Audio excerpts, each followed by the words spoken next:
శుక్లాం బ్రహ్మ విచారసార పరమాద్యాం జగద్వ్యాపినీం వీణా పుస్తకధారిణీం అభయదాం జాడ్యాంధకారాపహాం హస్తే స్ఫాటికమాలికాం విదదతీం పద్మాసనే సంస్థితాం వందే తాం పరమేశ్వరీం భగవతీం బుద్ధిప్రదాం శారదాం. శ్రీ మహాగణాధిపతయే నమః. శ్రీ మహాసరస్వత్యై నమః. శ్రీ గురుభ్యో నమః. ఈ సంవత్సరము 3 మార్చి 2026 రోజున చంద్రగ్రహణం సంభవిస్తుంది. ఈ చంద్రగ్రహణము పూర్వ ఫల్గుని నక్షత్రం సింహరాశిలో సంభవిస్తుంది గనుక ఈ సింహరాశిలో సంభవిస్తున్నటువంటి గ్రహణము రాశులలో జన్మించినటువంటి వాళ్ళకి, అంటే మేషం నుండి మీన రాశులలో జన్మించినటువంటి వాళ్ళకి ప్రభావం ఎలా ఉంటుంది, ఎలాంటి విషయాలలో శుభ ఫలితాలు ఉంటాయి, ఎలాంటి వాటి లోపల అశుభ ఫలితాలు ఉంటాయి, ఏ విధంగా మనం దాన్ని రెక్టిఫై చేసుకోవాలి అనేటువంటి విషయాన్ని మనము చూద్దాం.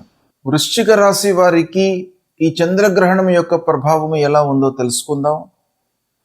ఈ గ్రహణము సింహరాశిలో సంభవిస్తుంది. అయితే వృశ్చిక రాశి వారికి దశమ స్థానం అవుతుంది. అంటే దశమ స్థానంలో గ్రహణం సంభవిస్తుంది. దశమ స్థానము ఈ గ్రహణ గోచారం రీత్యా మంచి ఫలితాలను ఇస్తుంది. శుభప్రదమైనటువంటి స్థానంలో సంభవిస్తుంది గనుక గ్రహణ గోచారము వృశ్చిక రాశి వారికి అనుకూలంగానే ఉంది.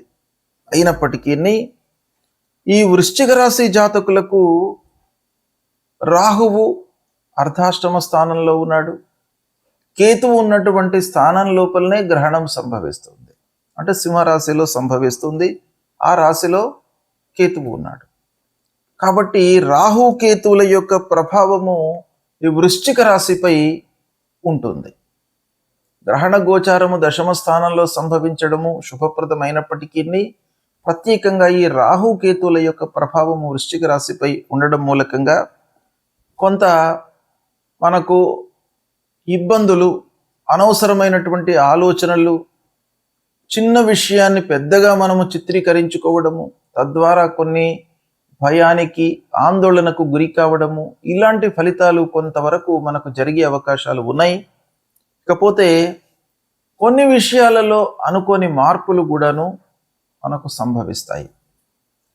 తర్వాత శత్రువుల మూలకంగా కొన్ని ఇబ్బందులు కలిగే అవకాశాలు ఉంటాయి. కాబట్టి దీన్ని దృష్టిలో పెట్టుకొని మీరు పనులు చేస్తూ ఉండాలి. ఉద్యోగస్తులు ముఖ్యంగా దశమ స్థానము ప్రొఫెషన్కు సంబంధించినటువంటి స్థానము, ఆ స్థానంలోనూ కేతు ఉన్నాడు. కేతుగ్రస్తమైనటువంటి ఈ చంద్రగ్రహణం గనక కొంత వర్క్ చేస్తూ ఉన్నటువంటి వారికి, ఉద్యోగస్తులకు, వ్యాపారస్తులకు వాళ్ళ పని లోపల మీరు నిమగ్నమై చేస్తూ ఉండాలి. అన్యమనస్కంగా పని చేసినట్టయితే మీరు ఇబ్బందులను ఎదుర్కొనేటువంటి అవకాశం కనబడుతుంది. కాబట్టి కొంత జాగ్రత్తలు తీసుకోండి. గ్రహణ గోచారం మట్టుకు అనుకూలంగానే ఉంది, కానీ రాహుకేతుల యొక్క ఇబ్బంది ఉంది. కనుక ఈ వృశ్చిక రాశి వాళ్ళు గ్రహణానంతరము రాహుకేతువుల యొక్క మూల మంత్రాన్ని జపించడము, అమ్మవారి దేవాలయానికి వెళ్ళడము, మహామృత్యుంజయ జపాన్ని మీరు జపించడము చేసినట్టయితే ఈ వృశ్చిక రాశి వారికి గ్రహణం మూలకంగా కలిగేటువంటి దుష్ప్రభావము దూరమవుతుంది. తప్పకుండా మీకు మంచి ఫలితాలు ఉంటాయి. మీరు కొన్ని విషయాలలో ఆచితూచి నిర్ణయాలు తీసుకోవాలి. భయాందోళనకు గురి కాకుండా ఉండాలి. ఆ ప్రారంభించేటువంటి పనిని మీరు సూక్ష్మంగా పూర్వాపరాలను తెలుసుకొని ప్రారంభించడం మంచిది. అయితే రాహుకేతుల యొక్క ప్రభావం ఉంది కాబట్టి మానసికంగా ఒత్తిడికి గురయ్యే అవకాశాలు ఉన్నాయి గనక మీరు అమ్మవారి దేవాలయానికి వెళ్ళడము, మహామృత్యుంజయ జపాన్ని చేసుకోవడము చేయండి. సత్ఫలితాలను పొందుతారు. చంద్రగ్రహణము ఈ సంవత్సరము 3 మార్చి 2026 రోజున ఏర్పడుతుంది. చంద్రగ్రహణము ఎలా ఏర్పడుతుంది అనే విషయాన్ని మనం చూసినట్టయితే, ప్రతి పౌర్ణిమ రోజున భూమి, సూర్యుడు, చంద్రుడు ఇవి అన్నీ కూడాను సరళ రేఖలోకి వస్తూ ఉంటాయి ఆకాశంలో. అయితే ప్రతి పౌర్ణిమ రోజున గ్రహణం ఏర్పడదు. భూమి యొక్క నీడ చంద్రునిపై పడడం మూలకంగా మనకు ఏర్పడేటువంటిదే చంద్రగ్రహణం అన్నమాట. ఈ ఖగోళంలో జరుగుతూ ఉన్నటువంటి ఒక అద్భుతమైనటువంటి సంఘటనల లోపల గ్రహణము, చంద్రగ్రహణము, సూర్యగ్రహణము ఇవి చాలా అత్యంత ప్రాధాన్యమైనటువంటి ఘటనలు. అయితే ఈ ఘటనల యొక్క ప్రభావము భూమిపై నివసిస్తున్నటువంటి మానవులపైన ఎలా ఉంటుంది అనేటువంటి విషయాన్ని మనం చూసినట్టయితే, ఈ సంవత్సరము అనగా 3/3/2026 సంవత్సరము పాల్గొన్న శుక్ల 15 పూర్ణిమ మంగళవారం రోజున ఈ గ్రహణము సంభవిస్తుంది. ఇది పగలు 3:20 ప్రారంభమయ్యి సాయంత్రము 6:48 వరకు ఈ గ్రహణము ఉంటుంది. అయితే పగటి పూటన మనకు గ్రహణం సంభవిస్తుంది. అంటే ఖగోళంలో ఈ గ్రహణం సంభవిస్తుంది, అంటే విశ్వం లోపల సంభవిస్తుంది ఇది. అయితే దీని యొక్క గ్రహణాన్ని చూడడము, కనబడము, స్థితి ఇవన్నీ కూడాను మనము నివసిస్తూ ఉన్నటువంటి ప్రదేశానికి అనుగుణంగా ఆ సమయాలన్నీ కూడాను మారుతుంటాయి. కనుక పగలు మనకు ఈ గ్రహణం సంభవిస్తుంది గనక పూర్తి గ్రహణాన్ని మనము చూడలేము, మనకు కనబడదు కూడాను. అయితే 6:48 వరకు గ్రహణం కనబడుతుంది. ఈ గ్రహణం యొక్క ప్రత్యేకత ఏంటంటే కేతుగ్రస్తమైనటువంటి గ్రహణము. అంటే రాహు కేతువులను మనము ఛాయాగ్రహములుగా మనము చూస్తూ ఉంటాం పూర్వ సాంప్రదాయం ప్రకారంగా. అవి నీడగా భావిస్తామన్నమాట. వాటి యొక్క ప్రాధాన్యత గ్రహణం యొక్క సంభవం లోపల చాలా ఉంటుంది. ఆ విధంగా ఈ కేతుగ్రస్తమైనటువంటి గ్రహణం ఇది. ఈ గ్రహణము కృష్ణవర్ణం లోపల మనకు కనబడుతుంది. అంటే నల్లగా మనకు గ్రహణం కనబడుతుంది. ఖగ్రాస గ్రస్తోదిత చంద్రగ్రహణము అని అంటారు దీన్ని.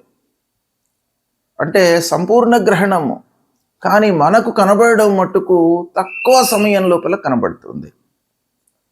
అంటే గ్రహణము పడుతూ ఉన్నటువంటి ఆ దాన్ని మనము చూస్తామన్నమాట. గ్రస్తోదితము, గ్రస్తమై ఉన్నటువంటి ఆ గ్రహణాన్ని అది ఉదయిస్తున్నటువంటి సందర్భంలో మనకు కనబడడం అన్నమాట, గ్రస్తోదిత చంద్రగ్రహణము. అయితే ఈ గ్రహణము పూర్వ ఫల్గుని నక్షత్రం సింహరాశిలో సంభవిస్తుంది. తర్వాత కర్కాటక లగ్నము, సింహ లగ్నము, ఈ 2 లగ్నాల లోపల కూడాను యుక్తమై ఉన్నటువంటి గ్రహణం ఇది. అయితే ఈ గ్రహణము మొత్తం కూడాను మనకు హైదరాబాద్ ప్రాంతంలో ఈ తెలుగు రాష్ట్రాలలో ఏ సమయంలో కనబడుతుంది అనే విషయాన్ని మనం చూసినట్టయితే సాయంత్రము 6:24 నుండి 6:48 మధ్య కాలం లోపల మట్టుకే మనకు కనబడుతుంది. గ్రహణం మధ్యనే స్టార్ట్ అయ్యింది. అంటే 3:20 ప్రాంతంలోనే గ్రహణం ప్రారంభమైంది, 6:48 వరకు ఉంది. కానీ సూర్యుడు ఉన్నప్పుడు మనకు ఆ గ్రహణము, చంద్రుడికి సంబంధించినటువంటి చంద్రగ్రహణం కనబడదు గనక అస్తమయం తర్వాత మనకు చంద్రగ్రహణం కనబడుతుంది. అంటే 6:24 నుండి 6:48 గ్రహణము మనకు కనబడుతుంది. అయితే ఈ విధంగా చూసినట్టయితే మొత్తం గ్రహణము 3:20 నుండి 6:48, అంటే సంపూర్ణ చంద్రగ్రహణం ఇది. 3:30 వరకు గ్రహణం కనబడుతుంది. మనకు ఈ ప్రాంతంలో కనబడదు, కానీ ఖగోళంలో 3:30 ఈ గ్రహణం మొత్తం సంభవిస్తుంది. మనకు కనబడేది మట్టుకు 24 నిమిషాలు మాత్రమే హైదరాబాదులో. అయితే ఈ గ్రహణం యొక్క ప్రభావము ఎలా ఉంటుంది, ఎవరు ఎలాంటి విషయాలపై నియమాలను పాటించాలి అనేటువంటిది మనకు శాస్త్రం చెప్తోంది. మన హిందూ ధర్మంలో గ్రహణానికి అత్యంత ప్రాధాన్యత ఉంది. అంటే గ్రహణ నియమాలను పాటించాలి, గ్రహణ సమయంలో పునశ్చరణ చేసుకోవాలి. అంటే గురూపదేశమైనటువంటి మంత్రాలు మనము ఈ గ్రహణ సమయంలో మనము ఉచ్చరించినట్టయితే, జపాలు చేసినట్టయితే అది ద్విగుణీకృతమైనటువంటి ఫలితం వస్తుంది. అంటే ఆ మంత్రము ఆ సమయం లోపల మలినమవుతుంది. కనుక దాన్ని మనం ఏం చేయాలి? పునశ్చరణ చేసుకోవాలి. అంటే ఆ సమయం లోపల మళ్ళీ దాన్ని ఒక మహిమాన్వితమైనటువంటి ఆ మంత్రంగా మనము మళ్ళీ యథావిధిగా ఉంచుకోవడానికై ఆ గ్రహణంలో తప్పకుండా మనం చేసుకోవాలి అనేటువంటిది శాస్త్రం చెప్తోంది. అయితే ఈ గ్రహణ సమయంలో నిత్యాబ్దికములు, ప్రత్యాబ్దికములు, భోజనాది కార్యక్రమాలు ఎలా చేసుకోవాలి అనేటువంటి విషయాన్ని మనం చూసినట్టయితే, ఈ గ్రహణము గ్రస్తోదయ చంద్రగ్రహణం. ఈ గ్రస్తోదయ చంద్రగ్రహణం లోపల యామ చతుష్టయం వేద అని మనకు శాస్త్రం చెప్తోంది. అంటే 4 యామాలు ఈ గ్రహణానికి వేదకాలం అన్నమాట. అంటే గ్రహణం కంటే ముందే ఈ వేద ప్రారంభమవుతుంది. వేద ప్రారంభము అనంటే ఏంటి? వేద అనగానే ఒక వాతావరణం లోపల మనకు మార్పులు కనబడతాయి. కనుక ఆ వాతావరణంలో వస్తున్నటువంటి మార్పులకు అనుగుణంగా మన నిత్య నైమిత్తిక కార్యక్రమాలన్నీ కూడాను ముడిపడి ఉంటాయి. కాబట్టి వాటిని వేదకాలంలో మనము ఆచరించకూడదు అనేటువంటిది శాస్త్రం చెప్తోంది. కనుక ఈ విధంగా చూసినట్టయితే ఉదయం 6:24 వేదకాలం ప్రారంభమవుతుంది. కనుక ఈ వేదకాలం ప్రారంభం కాగానే మిగతా కార్యక్రమాలన్నీ కూడాను మనము ఆపు చేసుకోవాలి. అంటే ఆ సమయం కంటే ముందే మనం అన్నీ కూడాను పూర్తి చేసుకోవాలి. ఇక గ్రహణానంతరము ఆరోగ్యవంతులు, నిత్య భోజనాలు, పౌర్ణిమకు సంబంధించినటువంటి ప్రత్యాప్తికాలన్నీ కూడాను చేసుకోవాలి. ఇక వ్యాధితో ఇబ్బంది పడుతున్నటువంటి వాళ్ళు, వృద్ధులు, బాలలు, వీళ్ళందరూ కూడాను మధ్యాహ్నం వరకు కూడాను భోజనాది కార్యక్రమాలు చేసుకోవచ్చును అనేటువంటిది శాస్త్రం చెప్తుంది. కనుక ఈ విధంగా ఈ గ్రహణం సంభవిస్తుంది. ఈ గ్రహణాన్ని దృష్టిలో పెట్టుకుని సాయంత్రం 6:24 నుండి 6:48 వరకే మనకు కనబడుతుంది. ఈ గ్రహణము దాదాపు అన్ని ప్రాంతముల లోపల కూడాను మనకు భారతదేశంలో కనబడుతుంది. ఆ స్థితిని బట్టి కొన్ని నిమిషాల లోపల తేడా వచ్చేటువంటి అవకాశాలు ఉంటాయి. కాబట్టి మనకు హైదరాబాదు, తర్వాత తెలుగు రాష్ట్రాలు, ఈ 2 ఆంధ్ర, తెలంగాణ, ఈ 2 రాష్ట్రాలకు సంబంధించింది చూసినట్టయితే 6:24 నుండి 6:48 వరకు ఈ గ్రహణం కనబడుతుంది. ఈ గ్రహణము పూర్వ ఫల్గుని నక్షత్రం సింహరాశిలో సంభవిస్తుంది. కనుక సింహరాశిలో జన్మించినటువంటి వాళ్ళు, పూర్వ ఫల్గుని నక్షత్రంలో జన్మించినటువంటి వారు, మరియు గ్రహణ గోచారము అధమంగా ఉన్నటువంటి రాశులలో జన్మించినటువంటి వాళ్ళు తప్పకుండా ఈ గ్రహణానికి సంబంధించినటువంటి శాంతి, దానము ఇవి చేసుకోవాలి. అయితే ఎవరికి అధమ స్థాయిలో ఉంది ఈ గ్రహణము అని మనం చూసినట్టయితే, సింహరాశిలో సంభవిస్తుంది ఈ గ్రహణము. కనుక సింహము, కన్య, మకరము, వృషభము, ఈ రాశులలో జన్మించినటువంటి వారికి ఈ గ్రహణ గోచారము అధమంగా ఉంటుంది. అంటే ఈ గ్రహణం యొక్క ప్రభావము ఎక్కువగా ఉంటుంది ఈ రాశుల్లో జన్మించినటువంటి వారికి. ఇక ధనుస్సు, కుంభము, మేషము, కర్కాటక రాశులలో జన్మించినటువంటి వారికి మధ్యస్థంగా ఉంటుంది. తుల, వృశ్చికము, మీనము, మిథున రాశులలో జన్మించినటువంటి వారికి ఈ గ్రహణం యొక్క ప్రభావము లేదు. ఈ రాశులలో జన్మించినటువంటి వారికి గ్రహణము శుభప్రదమైనటువంటి ఫలితాలను ఇస్తోంది. అయితే ఈ గ్రహణ శాంతి అంటే గ్రహణానంతరము చేసుకోవలసినటువంటి విధానం ఏంటంటే, ఈ నక్షత్రంలో జన్మించినటువంటి వాళ్ళు, ఈ రాశిలో జన్మించినటువంటి వాళ్ళు తన రాశికి అంటే సింహరాశిలో జన్మించినటువంటి వారికి సింహము, కన్య, మకరము, వృషభము ఈ రాశులలో జన్మించినటువంటి వారికి ఈ గ్రహణం యొక్క ప్రభావము ఎక్కువగా ఉంటుంది. కాబట్టి వీళ్ళు ఏం చేయాలి అని అంటే, గ్రహణానంతరము స్నానం చేసిన తరువాత గ్రహణ సమయంలో ముఖ్యంగా పట్టు స్నానము, విడుపు స్నానము అనేటువంటిది ఉంటుంది. అంటే గ్రహణ ప్రారంభంలో స్నానం చేయడము, స్నానం చేసిన తర్వాత జపం చేసుకోవడము, గురూపదేశమైనటువంటి జపాన్ని చేసుకోవడము, తర్వాత గ్రహణానంతరం కూడాను విడుపు స్నానం చేసి దాని తరువాత ఈ గ్రహణానికి సంబంధించినటువంటి పరిహారాలు చేసుకోవాలి. అంటే ఏం చేయాలి అని అంటే వాళ్ళ వాళ్ళ శక్త్యానుసారం మనకు శాస్త్రం చెప్పబడి ఉంది. శాస్త్రంలో ఏముంది అని అంటే వెండితో కానివ్వండి, రాగితో కానివ్వండి, బంగారంతో కానివ్వండి, వాళ్ళ వాళ్ళ శక్త్యానుసారము సూర్యుడు, చంద్రుడు, రాహు, కేతువుల బింబాలను అంటే ప్రతిమలను చేయించి వాటిని ఒక ఆవు నెయ్యితో నింపినటువంటి తామ్ర పాత్ర లేదా కంచు పాత్ర లోపల ఉంచి తిలలు అంటే నువ్వులు, వస్త్రము, దక్షిణలను అందులో ఉంచి సూర్యచంద్ర రాహు కేతువులను ధ్యానించి దానం ఇవ్వాలి.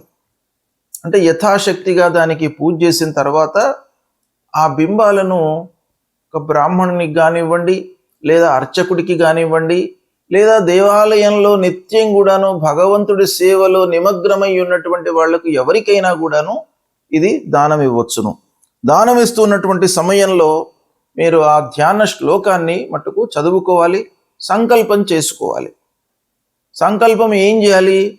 మమ జన్మ నక్షత్రే మమ జన్మ రాశి, ఈ రాశి లోపల మనకు గ్రహణం సంభవిస్తుంది గనక నేను ఇది ఇస్తున్నాను దానము అనేటువంటిది సంకల్పం చేసుకొని తమోమయ మహాభీమ సోమసూర్య విమర్దన హేమతార ప్రధానేన మమ శాంతి ప్రదోభవ.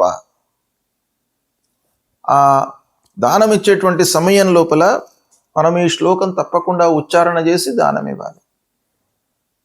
అంతేకాకుండా విదుంతుద నమస్తుభ్యం సింహికా నందనాచ్యుత దానే నానేన నాగస్య రక్షమాం వేదజాత్ భయం.